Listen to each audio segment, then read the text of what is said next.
Good day everyone. So in this video I will discuss the other component of inclusive and special education, which is the parent involvement.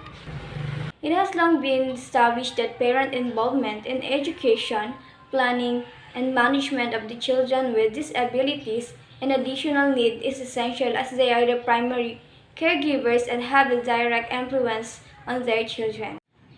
This is anchored on Bronfenbrenner's human ecological theory, which states that there are 5 environmental systems that comprise a child's social context.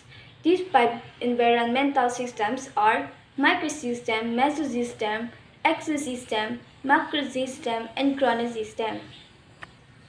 But for the purposes of this book, focus is given on the microsystem and mesosystem. Microsystem, where the child and his or her family belong, along with peers, school, and immediate community, for example, is the neighborhood. Within this microsystem, a child has direct interaction with parents, teachers, peers, and others. While the mesosystem refers to the linkage or relationship between the mesosystems, such as connection between family experience and school experience or between family and peers. So, dun sa theory ni Bronfenbrenner's, mag-focus lang tayo dun sa dalawa sa topic na to. Sa microsystem at sa mesosystem. So, ang microsystem ay kung saan nabibilang ang bata at ang kanyang pamilya, mga kapwa, paaralan at kapitbahay. Habang sa mesosystem naman, ito ay tumutukoy sa mga ugnayan o relasyon sa pagitan ng microsystem, tulad ng mga koneksyon sa pagitan ng mga karanasan sa pamilya at mga karanasan sa paaralan at sa pagitan ng pamilya at mga kasamahan.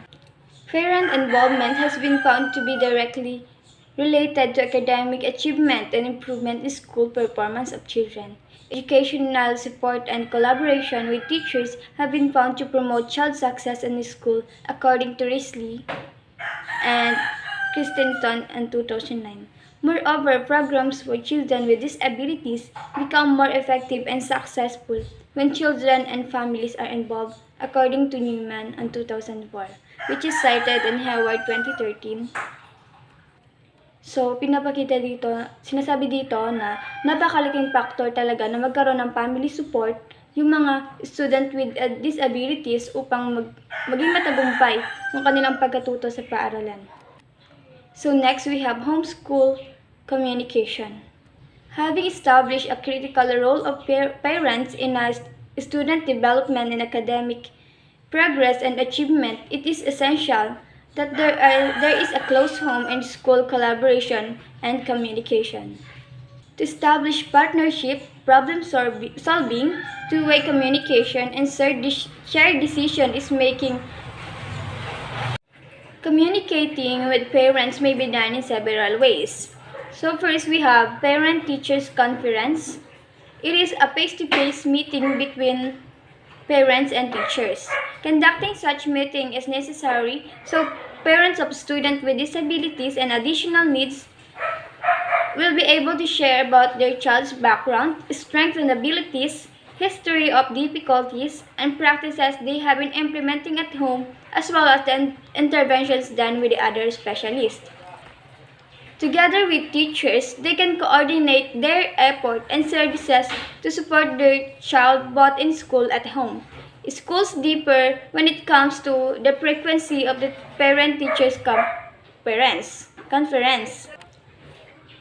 One of the best practice is to hold a meeting with parents at the beginning of the school year as the part of goal setting for students with disability. This is also a good opportunity for teachers to establish rapport with parents. Conferences are also held every grading period. For example, is the every quarter, every trimester, and every semester, so that the progress and changes result can be communicated and discussed with parents and agree on a necessary action plan. Next, we have the written communication. Homeschool communication may also be conducted through written messages, such as the use of homeschool communication notebook, whereas teachers and parents write homework assignment. the student behaviors in the classrooms, as well as the progress on program goals. A written communication may be time-consuming, but some parents prefer this form of collaboration as the messages are documented and they can provide a copy of developmental specialists when needed.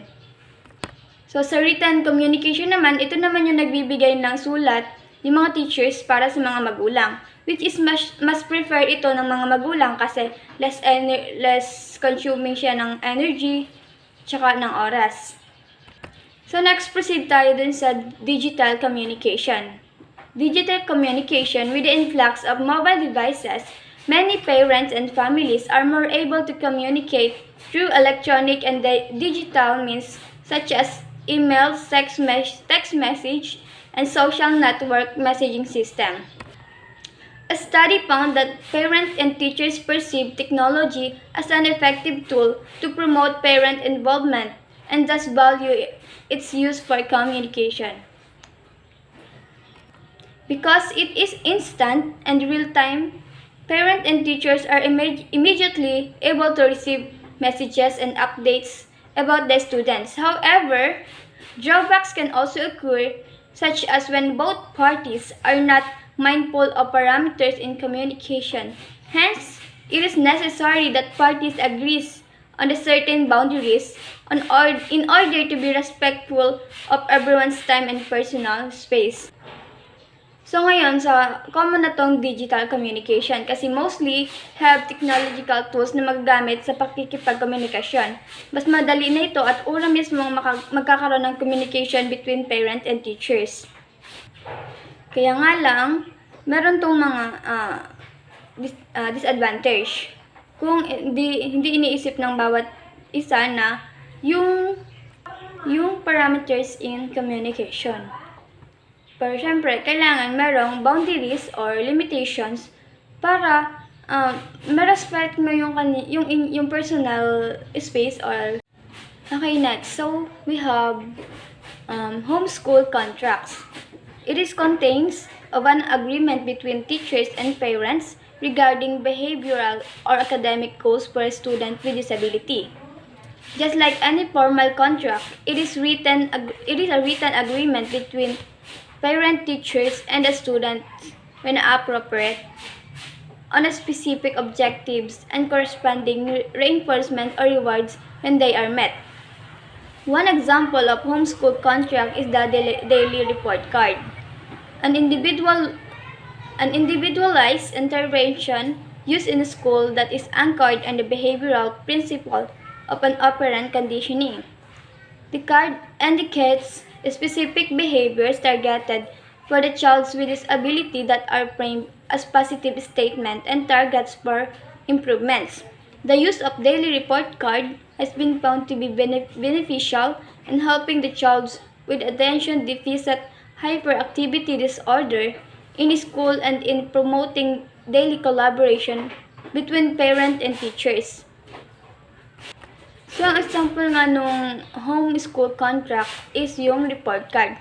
Pamamagitan nito, natatrack ng parents yung progress ng bata na kung minsan nga ay napapansin nyo na doon sa report card, mayroon sa likod nun na mga nakasulat na mga notes ng teachers tungkol sa behaviors, sa progress, sa attitudes ng bata.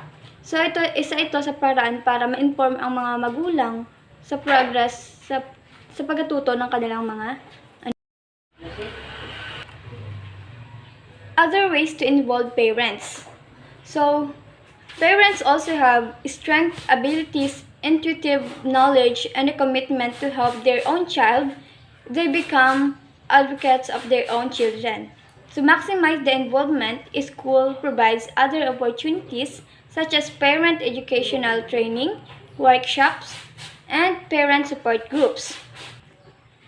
So, parent education may take the form providing the seminars and workshops to parents to equip them with a better understanding of their children's disability.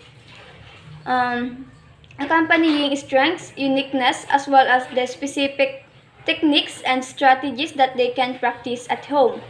Such training session can be for for a few hours done on a quarterly basis or the regular period, such as every Saturdays, depending on the needs of the parents and the training capacity of school.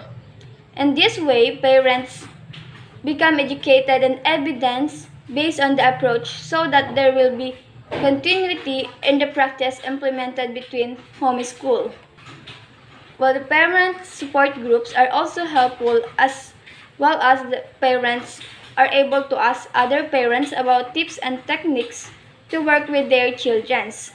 Parents should be empowered so that they can participate in planning and organizing parent support group. Through such group, parents can draw support from one another during meetings as they share techniques and strategies, even frustrations and success about their children. In summary of this chapter has been presented the different component of inclusive and special education, which include the following: the pre-referral, assessment, placement, accommodation, curricular modification, and the parent involvement. Across these components, a team approach is highly recommended where each member, the child, parents, general education teacher, special education teachers, therapists, and other specialists coordinate and collaborate in planning and making decisions for their child with disabilities. So that's all, and thank you for listening.